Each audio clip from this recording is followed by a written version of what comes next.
Hello guys, do you know recently Indian Air Force was ranked as the third on World Air Power Index, which means it overtook the Chinese, French and Israeli Air Force. It was due to the continuous spending of government on the Air Force segment. They are keen on modernizing the whole segment, and there are different companies of India which are providing their services and manufacturing lightweight combat aircraft and helicopters. I'm sure that you might have heard about some of these stocks in the list, but other stocks might be new to you. So watch this video till the end, and if you find this video helpful, then please do not forget to like the video and subscribe to this YouTube channel. Now let's begin. So guys first stock है solar industry. सो नाम से solar सुनकर ऐसा लगता है कि ये कोई सोलार ग्लास की कंपनी होगी, लेकिन नहीं, ये कंपनी एक्सप्लोजिव्स बनाती है और ये एक्सप्लोजिव्स कंस्ट्रक्शन और डिफेंस की फील्ड दोनों में यूज होते हैं। एक अच्छी बात है स्टॉक में यह है कि इसका return on capital employed and return on equity अच्छा है, 25% के अराउंड, और इसने पिछले लास्ट 1 ईयर में 119% के रिटर्न दिए। मतलब ये शॉर्ट टर्म में मोमेंटम में रहा है पिछले एक साल में गाइस। नाउ जब कोरोना का टाइम था, हम उसके बाद कुछ टाइम बाद ये रिटर्न्स कंपेयर करते थे तो हमें लगता था 100% 80% रिटर्न्स काफ़ी नॉर्मल है पिछले एक साल में। लेकिन गाइस अब कोरोना बीते कल की बात हो चुकी है और पिछले एक साल में मार्केट अभी कोई इतना ज़्यादा मूव नहीं किया, इनफैक्ट उसी लेवल पे है जहाँ एक साल पहले था। तो उस एक साल के पीरियड में ये स्टॉक का रिटर्न काफ़ी अच्छा है। दूसरा स्टॉक है Zen Technologies. Zen Technologies designs and develop combat training solutions for defence and security forces. So इस स्टॉक में एक नेगेटिव बात यह है कि इसका रिटर्न ऑन कैपिटल एम्प्लॉयड और रिटर्न ऑन इक्विटी काफी लो है, 2% के अराउंड, लेकिन डेट टू इक्विटी रेशियो काफी कम है, ऑलमोस्ट डेट फ्री है, और इसने भी पिछले एक साल में लगभग 130% का रिटर्न दिया है।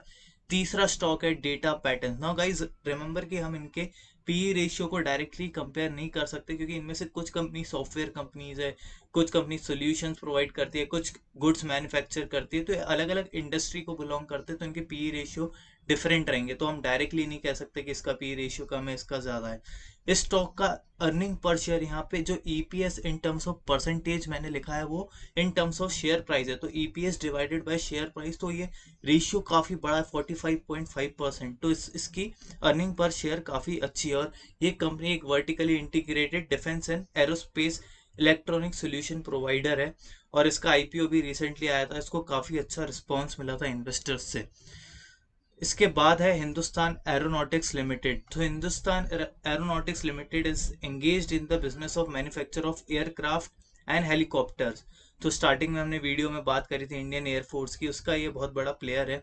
Return on capital employed and return on equity भी काफ़ी अच्छा है इस कंपनी का, लेकिन ये जो बिग प्लेयर्स होल्डिंग है ये पिछले कुछ टाइम में नेगेटिव रही है। ये रेशियो मतलब FII, promoter holding and domestic institutions की जो नेट होल्डिंग है पिछले 3 साल में, इन तीनों की मिलाकर बढ़ी है या कम हुई है? नेगेटिव में है, मतलब 2% से कम हुई है पिछले 3 साल में। पारस डिफेंस एंड स्पेस टेक्नोलॉजीज गाइस, आपको याद होगा इसका आईपीओ कुछ महीने पहले ही आया था और इसको भी काफ़ी अच्छा रिस्पांस मिला था। इनफैक्ट ये one of the most over subscribed IPO था 2021 का, आई गेस। और ये कंपनी क्या करती है? ये कंपनी डिज़ाइन डेवलप करती है variety of defence and space engineering products. इस कंपनी की एक अच्छी बात है कि ये डेट टू इक्विटी रेशियो काफ़ी कम है, ऑलमोस्ट ये डेट फ्री नहीं है, लेकिन काफ़ी लो है, 0.08 का डेट टू इक्विटी रेशियो है। और ये एक स्मॉल कैप कंपनी भी, आप देखिए इसका मार्केट कैप 2400 करोड़ के अराउंड है। उसके बाद है भारत डायनेमिक्स। ये डेट फ्री कंपनी, आप देखिए डेट टू इक्विटी रेशियो 0.00, और इसने भी पिछले एक साल में 112% का रिटर्न दिया है। This company is engage in the manufacturing of guided missiles and allied defence equipments. Then next is Bharat Electronics. Now this company's market cap is above 50,000 crores. Debt to equity ratio is 0. So this is another positive about company, and big players holding has increased by almost 5.5%. Now this company has association in France also to meet the specialized electronic equipment requirements of the Indian Defence Services, and it is one of the most famous companies in the defense sector.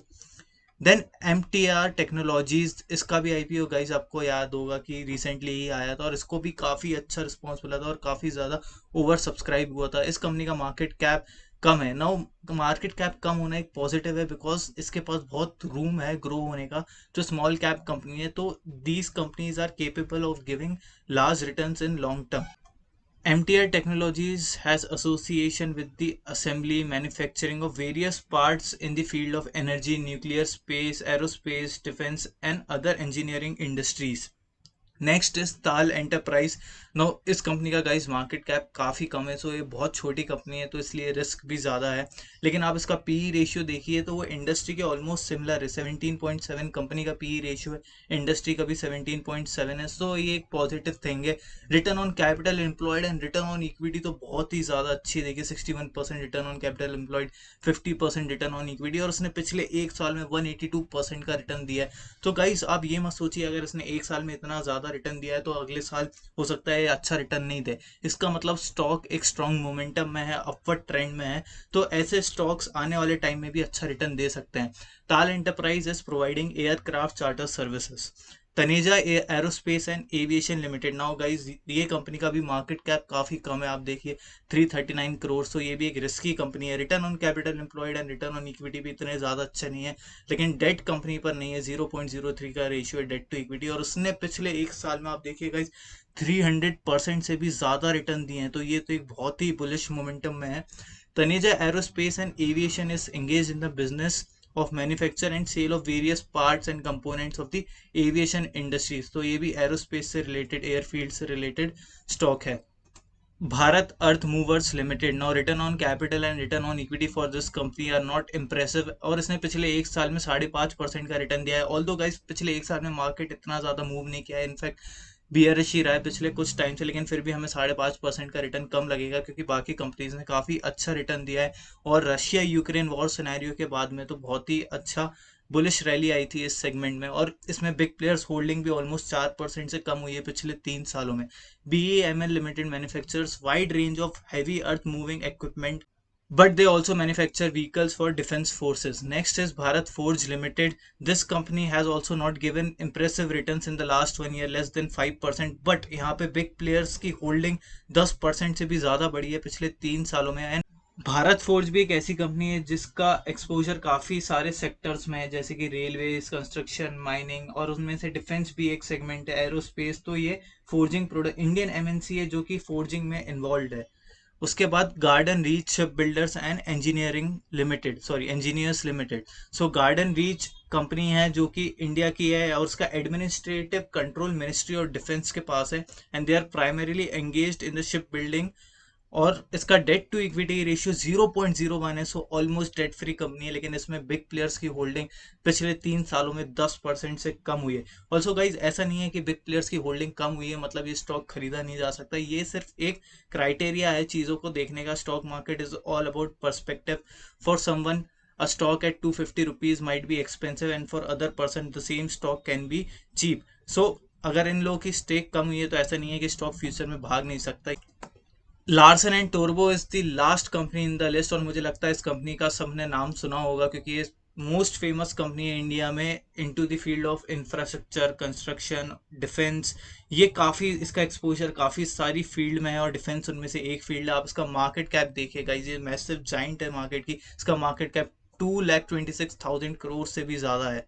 So guys अगर आप ये video अब तक देख रहे हैं तो please like करना ना भूलिए और सब्सक्राइब करिए, इससे मुझे मोटिवेशन मिलेगा और ऐसी वीडियोस बनाने के लिए। और इस वीडियो में हम स्टॉक के फंडामेंटल्स को ज़्यादा अच्छे से या डीप में एनालाइज नहीं करेंगे, इस वीडियो का मोटिव था बस मोस्ट ऑफ द स्टॉक्स से आपको अवेयर करवाना है इस फील्ड के। So guys bye and thank you.